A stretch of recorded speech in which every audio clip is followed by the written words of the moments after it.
हे एक वाटी तांदळाचं पीठ पाहून तुम्हालाही प्रश्न पडलाय का की नेमकं आज काय करणार आहे? आज मी तुम्हाला तांदळाच्या पिठापासून एकदम वेगळी आणि भन्नाट अशी रेसिपी दाखवणार आहे. यापूर्वी तुम्ही ही रेसिपी कदाचित कधीच केली नसेल. खरं तर रेसिपी पारंपरिक आहे, पण काही भागात केली जाते तर काही भागात ही रेसिपी माहीतसुद्धा नाही. आता संपूर्ण व्हिडिओ पहा, त्यानंतर सांगा मला की तुमच्याकडे सुद्धा तांदळाच्या पिठापासून ही रेसिपी केली जाते का? इथे बघा, मी 1 वाटी इतपत तांदळाचं पीठ घेतले. त्यासाठी आपल्याला 2 वाटी इतकं पाणी लागणार आहे. तर बघा, पाणी अगदी काठोकाठ नाही भरलं आहे मी, पण तांदळाचं पीठ आपण थोडं दाबून घेतलेलं आहे. अगदी व्हिडिओत दाखवले त्या प्रमाणातच आपल्याला तांदळाचं पीठ आणि पाण्याचा वापर करायचा आहे. 1 वाटी पिठाला 2 वाट्या इथे मी पाणी घेतलेलं आहे. आता हे पाणी आपण गरम करून घेऊया सगळ्यात आधी. आता आपण बघा, यामध्ये 1 चमचा तूप घालायचे. तूप पूर्णपणे ऑप्शनल आहे. जर तुम्हाला आत्ता घालायचं नसेल तर तुम्ही नंतर आपण जेव्हा हे पीठ तयार झाल्यावर मळून घेणार ना, त्यावेळेस घातलं तरी चालेल. पण असं पाण्यामध्येच आधीच तूप घातलं की मग त्या पिठाला सुद्धा छान अशी चव येते.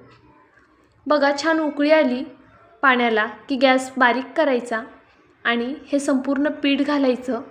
व्यवस्थित पळीने कंटिन्यू हलवत अशा पद्धतीने बघा त्याला फेटून घ्यायचे. पाहू शकता तुम्ही, व्हिडिओत दाखवल्याप्रमाणे प्रत्येक प्रोसेस करायची आहे. आजचा हा व्हिडिओसुद्धा मी नेहमीप्रमाणे खूप बारकाईने सांगणार आहे आणि प्रत्येक छोटी छोटी गोष्ट तुम्हाला व्यवस्थित समजावून सांगणार आहे. त्यामुळे जर तुम्ही नवीन असाल तर पटकनी एक सबस्क्राईब करून घ्या. त्याचबरोबर जर अजूनही लाईक केलं नसेल तर एक लाईकसुद्धा करून घ्या. तर बघा, हे मी सगळं पीठ व्यवस्थित छान हलवून घेतले. आपल्याला ह्याच्या जास्त गाठी व्हायला नको आहेत, त्यामुळे हे व्यवस्थित मिक्स करून घ्यायचं पाण्यामध्ये आणि पटपटच मिक्स करायचं, म्हणजे मग गाठी होणार नाहीत. तर पाहू शकता तुम्ही, मी इथे पीठ छान मिक्स करून घेतलं. आता गॅस बारीक आहे. बारीक गॅसवरती बरोबर 2 मिनटं फक्त छान अशी वाफ काढून घ्यायची. तर बघा, 2 मिनटं इथं झालेली आहेत. आपण बघूया पीठ व्यवस्थित झालं आहे का. पाहू शकता तुम्ही, अगदी परफेक्ट असं आपलं हे पीठ तयार झालं आहे.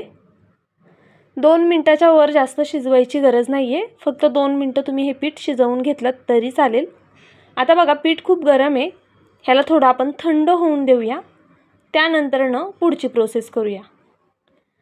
बघा, पीठ आता थंड झालं आहे. एक 5-10 मिनटं मी हे पीठ असंच ठेवलं होतं.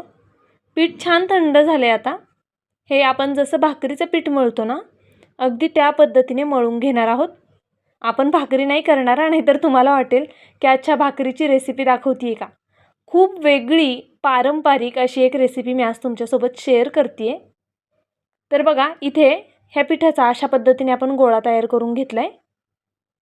अगदी भाकरीचं पीठ मळतो त्या पद्धतीने हे छान असं मळून घ्यायचं. बघा, आणि जर हाताला किंवा ताटाला जास्त चिटकत असेल तर थोडा तुपाचा हात घ्यायचा आणि पुन्हा हे पीठ मळून घ्यायचे. तर अशा पद्धतीने बघा, मी हे संपूर्ण पीठ मळून घेते आहे. जर तुम्ही अजूनही व्हिडिओला लाईक केलं नसेल तर प्लीज एक लाईक नक्कीच करा. आणि त्याचबरोबर माझा हा व्हिडिओ तुम्ही कुठून पाहताय ते सुद्धा मला कमेंट करून कळवा. तुमचे एक लाईक, एक सबस्क्राईब हे नवीन यूट्यूबरसाठी खूप जास्त मोलाचे. इथे बघा, पिठाचा आपण छान असा गोळा तयार करून घेतला आहे. आता आपण हे साईडला ठेवूया आणि एक पोळपट घ्यायचा आहे आपल्याला. आता माझा पोळपट जर्मलचा आहे, त्यामुळे मग मी हे चॉपिंग बोर्ड घेतलं आहे लाकडी, म्हणजे यावरती चिटकणार नाही आपले हे पीठ. आता या चॉपिंग बोर्डवर आपल्याला बघा कोरडं पीठ अशा पद्धतीने भुरभुरून घ्यायचं. बघा, सगळीकडे मी हे व्यवस्थित पीठ टाकून घेतलं आहे.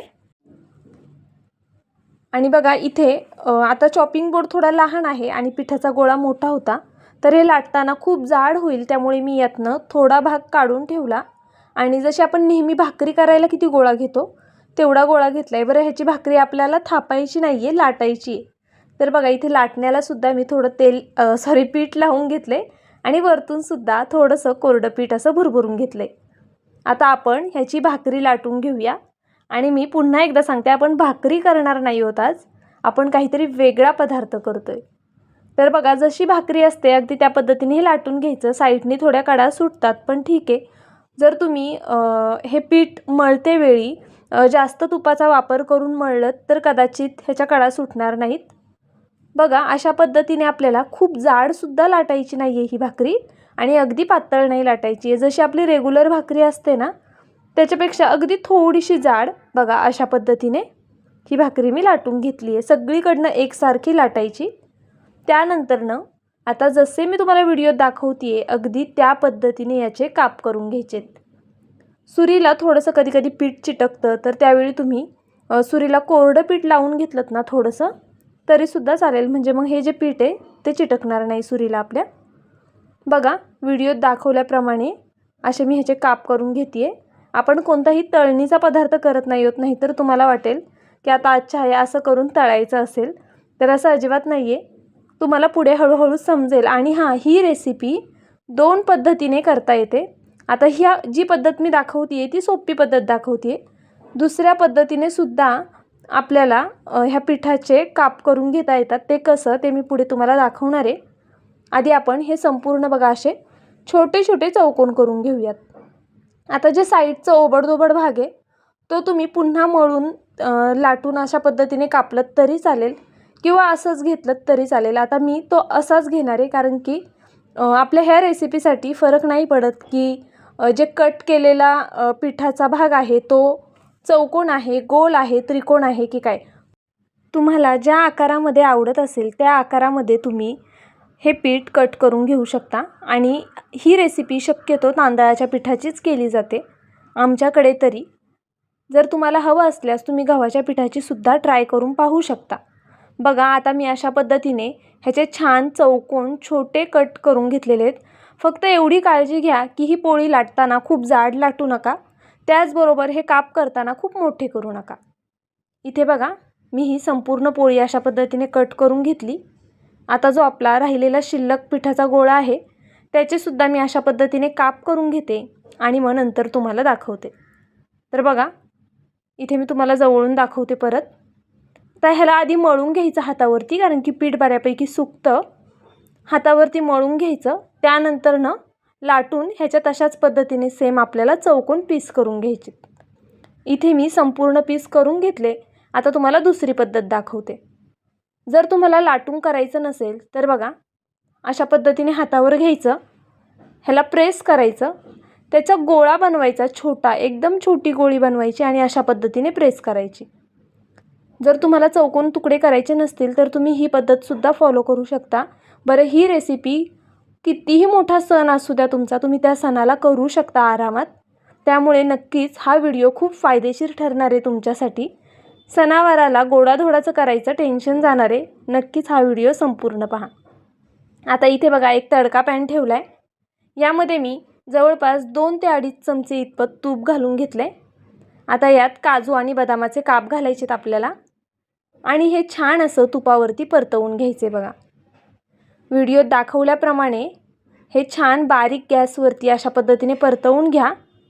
बघा आपल्याला हे करपून द्यायचं नाही आहे, ह्याची काळजी घ्या. मेन म्हणजे व्यवस्थित छान परतलं गेलं की ह्याची टेस्ट खूप जास्त छान लागते. त्यामुळे शक्यतो हे छान परतवून घ्या. आणि जर तुम्हाला आवडत नसेल काजू बदाम असे परतून घालायला तर तुम्ही नंतर डायरेक्ट नुसते घातलेत तरीसुद्धा चालेल किंवा मग अगदी पावडर करून घातलीत तरीसुद्धा चालेल.